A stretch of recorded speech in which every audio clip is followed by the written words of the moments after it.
Hi, I'm Jack Shilley, and in today's video I want to show you how you can propagate and take cuttings from Ceropegia woodii, which is a string of hearts vine.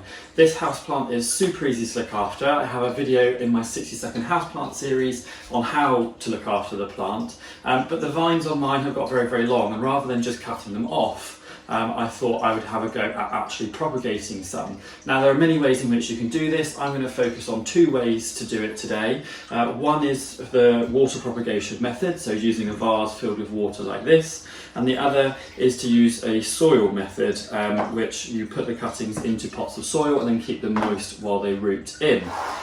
It'll be interesting to see which way I have more success with, and I'll be posting updates on my Facebook page as to how they're getting along. The plant I've got is upstairs, so first of all I'm going to wander up there and show you what we're looking for in terms of taking the cuttings from the vine itself and how to prepare them ready to go into either the water or the soil itself. So let's go take a look. And this here is my string of hearts vine.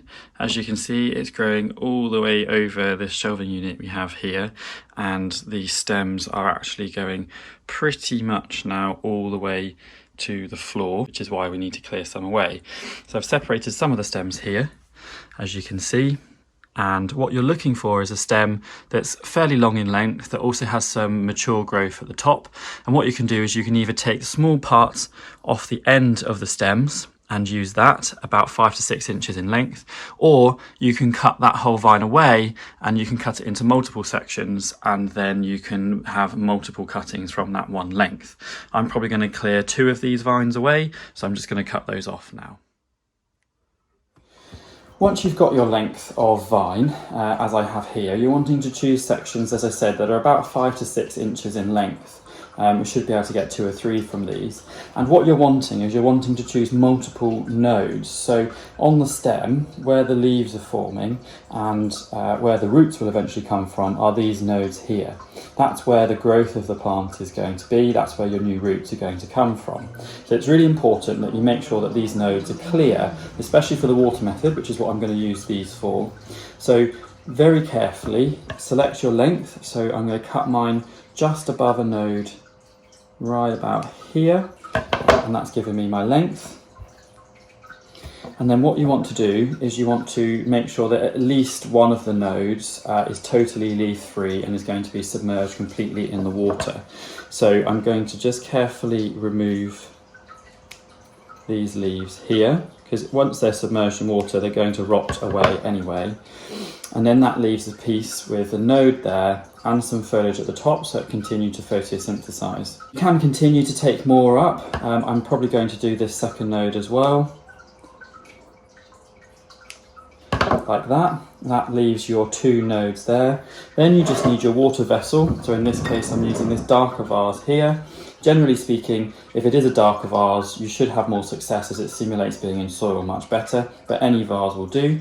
And you're wanting to sit the stem inside, submerging the nodes in the water with the foliage coming out at the top. And that's all there is to it, to the water method. It should start to produce roots within maybe 2 to 3 weeks.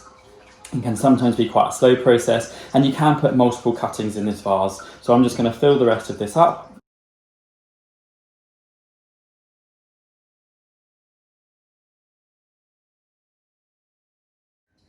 And then the other method I'm going to touch on is using a soil-based method. So these plants, where they grow naturally in the wild, they will trail along the floor. And again, where the leaf nodes are, so here and here, and they come into contact with the soil, they will actually root in, the plant will carry on growing from there.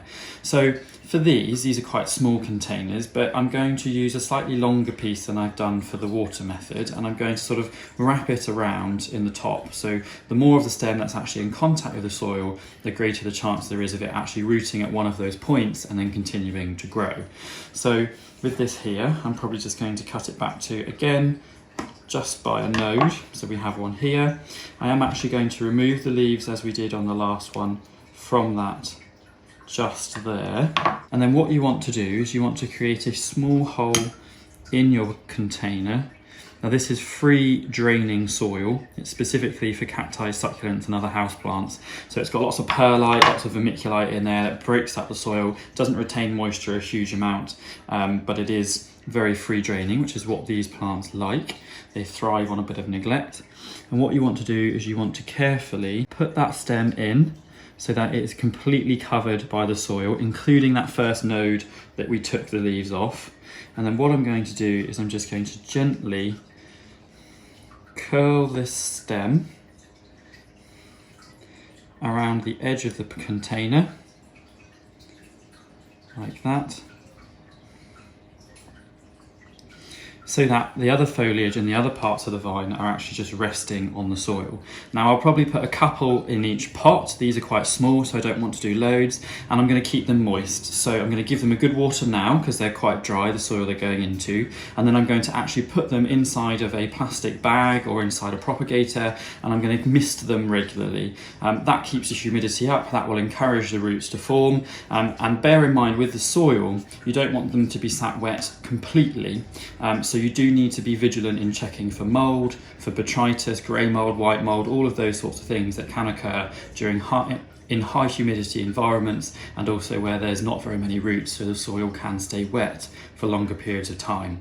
Other than that, it should be fairly easy again, like with the water method, and in sort of 2 to 3 weeks you should have roots and you should start to see the plant actively growing. That's a sign that it's bedded in properly. That's a sign that roots have started to emerge and it's starting to become self-sufficient.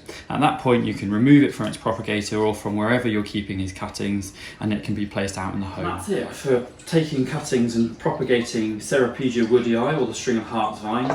As I said, I'll be posting updates on how these are getting on my social media channels. I've got my water-based cuttings, so I'm trying this. This is new for me. I tend to always use soil-based propagation, and I've also got some of my usual sort of soil-based there. So it'll be interesting to see how each one does and how we get on. There's, I think, 4 vines in this water vessel, and there's 2 vines each in these pots. So I'm hoping that I'll be able to get sort of 4, maybe 5 plants out of this whole group. Make sure that you keep the water topped up in the vase so that the actual stems are always covered, especially where those nodes are and those roots are coming. And make sure you do keep your moisture up on your cuttings, but make sure they're not too wet, and keep checking for mould and bits and pieces like that.